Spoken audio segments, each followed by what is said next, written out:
Jadi ini kan tahun di mana era digital cukup banyak ya Ustadz ya, yang di mana tentu saja bisnis opportunity-nya pun juga cukup banyak ya, yang bermunculan yang baru.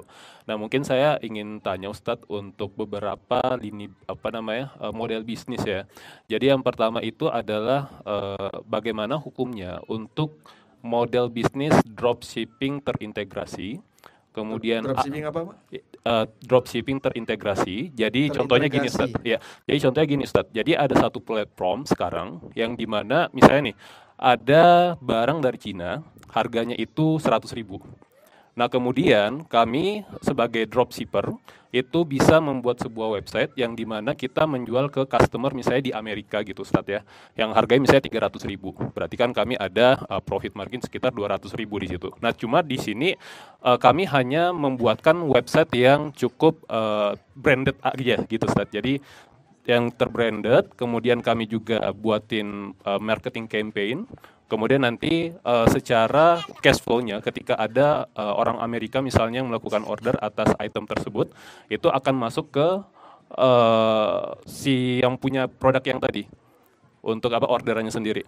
Jadi nanti yang si punya produk akan terimanya misalnya 100.000, sedangkan saya sebagai dropshipper-nya itu menerima sebesar 200.000. Nah seperti itu. Nanti yang platform yang pihak ketiga tadi yang dropshipper terintegrasinya itu yang memberikan jembatan itu juga mendapatkan komisi juga Ustadz di situ. Itu sih. Jadi itu yang pertama. Terus yang kedua ada juga kan sekarang cukup ramai tuh Ustadz yang afiliasi ya. Afiliasi. Jadi ada satu produk kemudian kita cukup buatin konten aja. Kemudian nanti dari si yang punya produk akan nge-share persentase profit gitu ya, misalnya 5% dari total produknya itu. Kemudian yang terakhir mungkin Ustadz, maaf cukup banyak pertanyaannya, itu investasi Bitcoin misalnya Ustadz, itu seperti apa hukumnya Ustadz? Karena cukup apa ya, hype ya di apa namanya kalangan anak-anak muda sih Ustadz seperti itu. Jazakallahu khairan. Baik, Masya Allah. Iya, ini masanya komplotan anak-anak sudah pada datang. Apa pertanyaan yang pertama tadi? Anda masih bisa fokus ya? Nah, semoga putra-putrinya bisa ikut diajak belajar tentang masalah cryptocurrency. Kita mau membaca dulu untuk pertanyaan yang pertama tentang dropship terintegrasi yang seperti beliau sampaikan. Pada prinsipnya begini ya, bahwa seseorang boleh menjual apabila barang itu adalah milik dia atau dia menjadi wakil bagi pemilik. Begitu ya, pada prinsipnya. Kita boleh menjual barang jika kita adalah pemilik barang itu atau kita wakil dari pemilik barang itu.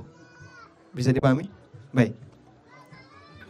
Oleh karena itu, pada posisi ketika kita transaksi, jika kita bukan wakil dan kita bukan pemilik, maka tinggal satu peluang yang disebut oleh para ulama dengan akad salam. Namun syaratnya akad salam itu customer harus bayar secara tunai sebelum penjual ini mendapatkan barang. Sehingga kalau skemanya adalah Anda menjual sebuah produk di Amerika, lalu Anda mendapatkan bayaran secara tunai dari situ, baru setelah itu Anda carikan barang, kalau seperti ini boleh. Cuman dari apa yang Anda sampaikan tadi kan bukan demikian ya. Tapi barangnya sudah terdisplay dulu dan Anda sudah punya hubungan dengan pihak penjual yang ada di Cina misalnya. Kemudian setelah itu ada customer yang tertarik, terus dia beli barang tersebut, kemudian uang ditransfer.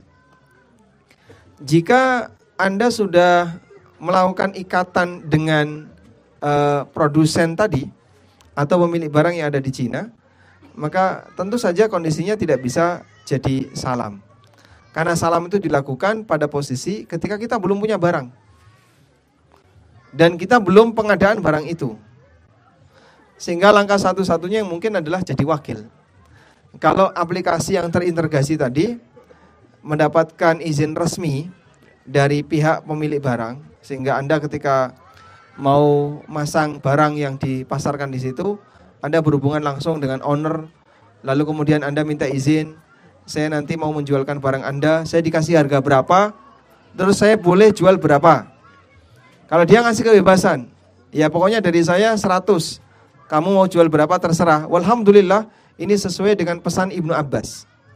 Ibnu Abbas dalam keterangan beliau yang diriwayatkan oleh Bukhari pernah mengatakan, la ba'sa ayyaqula bi hadza fama zada ala kadza wa kadza fawalaka.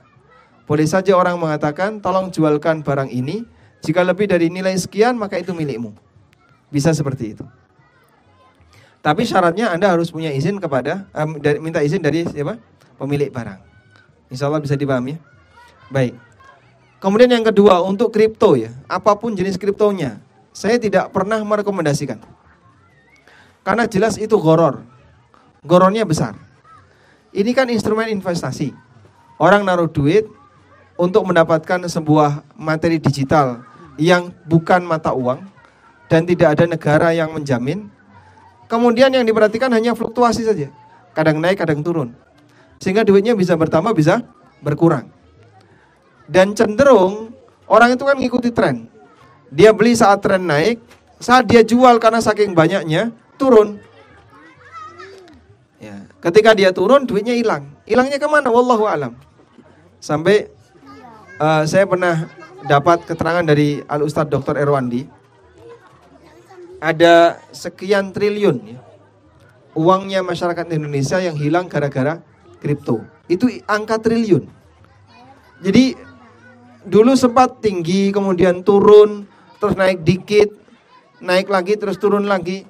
Dari proses fluktuasi yang demikian gak karuan itu, apalagi kripto itu volatilitasnya masih sangat tinggi. Bitcoin yang dianggap paling raja sekarang, itu untuk selisih one day, satu hari, selisih menit kan sudah berubah jauh. Perubahan jauhnya, selisihnya tidak cuma 1.000, 2.000, sampai puluhan ribu, bahkan ratusan ribu, bahkan juta. Jadi ini apa-apaan gitu ya. Sehingga orang misalnya, saya mau beli kripto dengan modal 100 juta.